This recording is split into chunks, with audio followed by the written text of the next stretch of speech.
When most people think of animal migrations, they probably picture tens of thousands of zebra, wildebeest, gazelle storming through the African savanna. They aren't wrong, of course, but these aren't the only ones that have to travel thousands of miles every year. So what are migrations and why do animals do them? Animal migrations are the long-distance movement of individual animals that usually happen around the same time every year. They migrate because, as the seasons change, food can be found in some places and not others. The zebra in Africa are following places where it rains, because that's where the best grass grows. You don't have to look halfway around the world, though, to find animals that undertake incredibly perilous migrations every year. And they aren't always as big and strong as a wildebeest either. Take the yellow warbler, for example. It spends its summers all over Canada, ranging from the Atlantic to the Pacific and everything in between. But these little guys are only here while it's warm, so they can breed.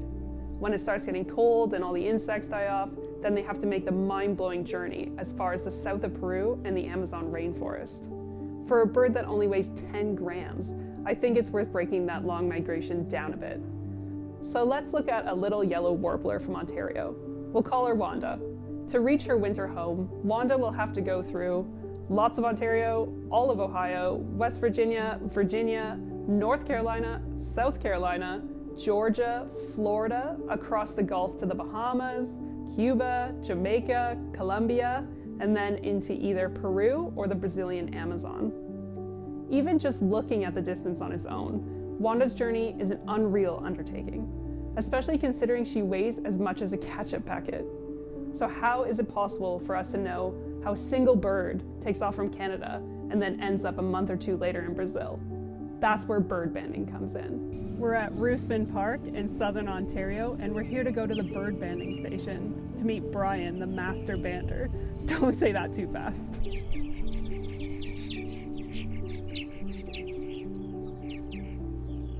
With the information collected at bird banding stations like this one, we know how many birds there are and where. We can use that to protect areas that need it most.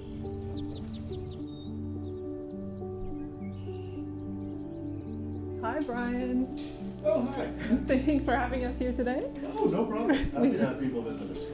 And we're heard you're the best person to teach us about bird banding. Well, I like flattery. I'll take that. I'm experienced anyways. I've been doing this for a little while. Perfect. Great. So what is bird banding? Bird banding is putting a numbered bracelet, a bird band, on an individual bird to identify it as an individual. Because if you see a robin in your neighborhood, is it the same one you saw yesterday? Same one as last year? Honestly, they kind of look alike. But if they have one of these numbered bracelets on them, you can identify them if they're ever encountered again. So you can find out where they're going or how long they live. Okay, so why do we need that info? Oh, it gives us an idea of the health of usually the ecosystem. So if you've got older birds coming back year after year to the same habitat, that's a good sign. It means they're surviving, likely reproducing. They'd look for somewhere else if they weren't successful, or they got eaten and they don't come back. Also, it gives us an indication of populations. As part of this bird banding station, we're not just banding the birds, we're also quantifying the species of birds and numbers that we hear and see. So at the end of the day, we put all the numbers together, and that's how Canadian Wildlife Service gets all their estimates for populations, which species are increasing, staying stable, or decreasing. Wanda's migration, however, is much more than just a really long flight. While she makes her journey, she constantly has to deal with challenges. So what are the challenges that this little yellow featherball might face? It might help to break the challenges down into two. First, the challenges that Wanda and other birds have always faced on their migrations. Then we will explore some of the newer challenges that have arisen. Like every other species of animal on the planet, migratory birds need the three basic requirements for life: shelter, food, and water. The only difference is, birds that migrate need to find these in different places as they make their way thousands of miles around the world. In Wanda's case, she's probably going to need to find trees and dense bushes to rest in between her night flights. For food, she's going to have to find insects to eat and maybe the occasional berry. Wanda's going to have to find sources of drinking water on her journey too. It's beginning to sound a lot harder, and we're not done yet.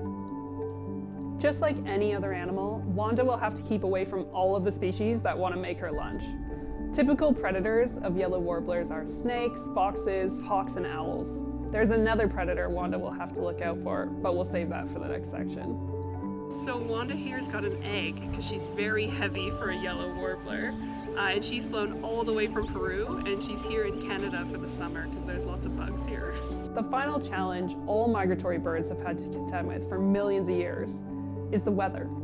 Although it might not seem hugely consequential to us, changes in the weather severely impact a bird with a wingspan as small as 15 centimeters. For example, a really windy day could throw Wanda off course, and a heavy rainfall means she can't fly at all. That's quite the set of obstacles for our little feathered ketchup packet to have to overcome. Consider that it will take her well over 30 days to reach her destination. She's going to have to be equally talented and lucky to make it. For these natural challenges though, evolution is on Wanda's side.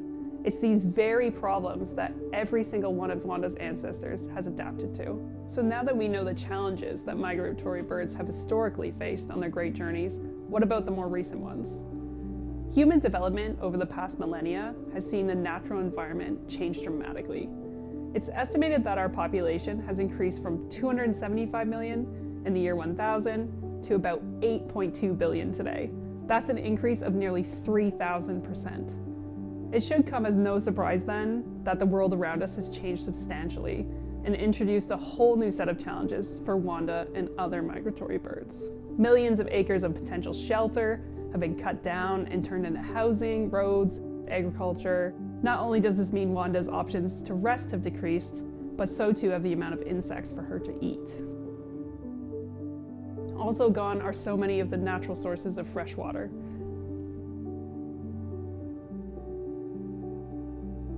Domestic cats are the new predators that migratory birds like Wanda have to contend with on their travels.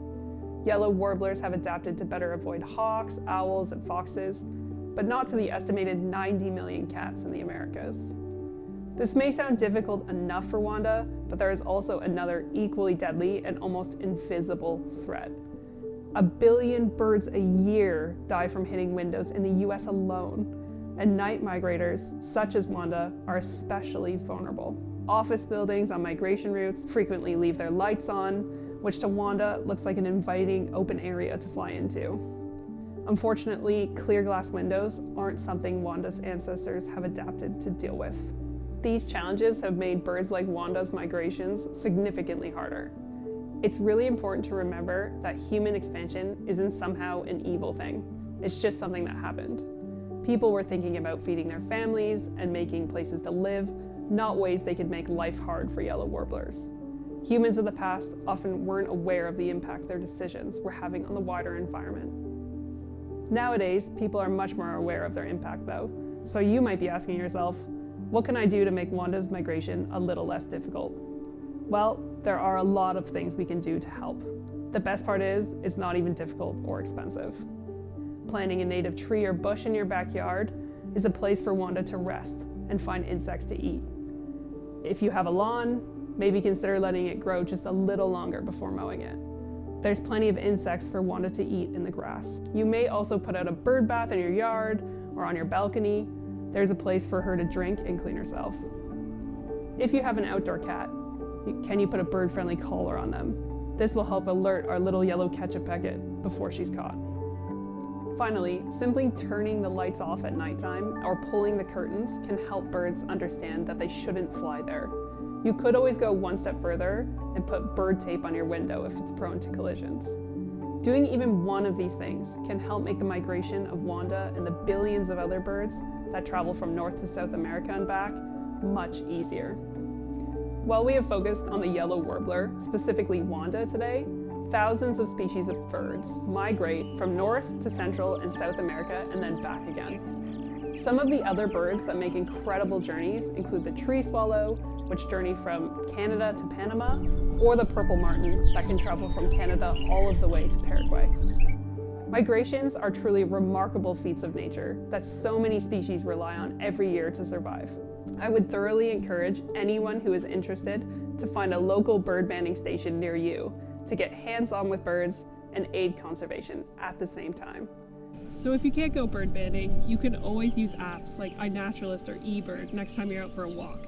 You record what birds you see and hear, and then scientists will use that information to help conservation. Bird migrations are truly awe-inspiring. The next time you see a bird fly past, you can wonder about all the amazing places it might have been to. If you're lucky, you might even see little Wanda on her next journey south. Thanks for watching, and see you again soon.